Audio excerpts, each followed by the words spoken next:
Kui näete, et rattad on juba veits kulunud, siis oleks hea rattad ümber paigutada, et oleks selline ühtlane kulumine ratastel. Kui te näete, et rattad on juba siuksed teravad, siis on kindlasti vaja juba seda teha. Võib-olla siis kord kuus, kord 2 kuu tagant, oleneb, kui tihti te sõidate. Ma näitan siis nii 3-rattaliste kui 4-rattaliste puhul, kuidas rattaid peaks siis ümber paigutama.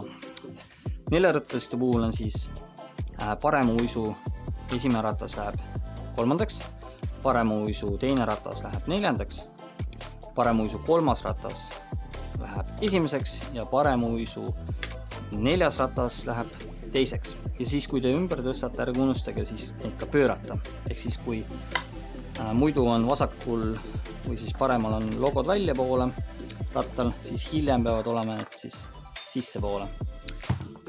Ja ma teen siis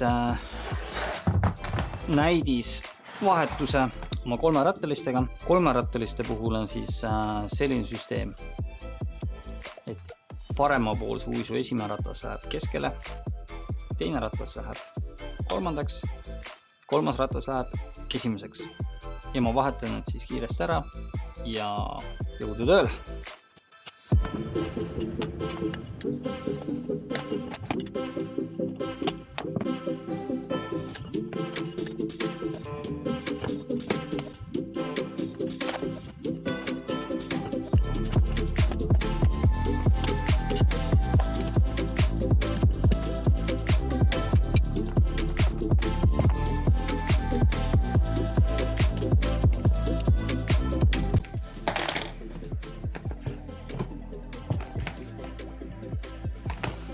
Nii, valmis. Ja nagu nägite, väga kiire, kuid väga vajalik protsess, kuna siis teie rattad, jah, nagu ma ütlesin, kuluvad ühtlaselt ja ei lähe selliseks teravaks ja ebastabiilseks.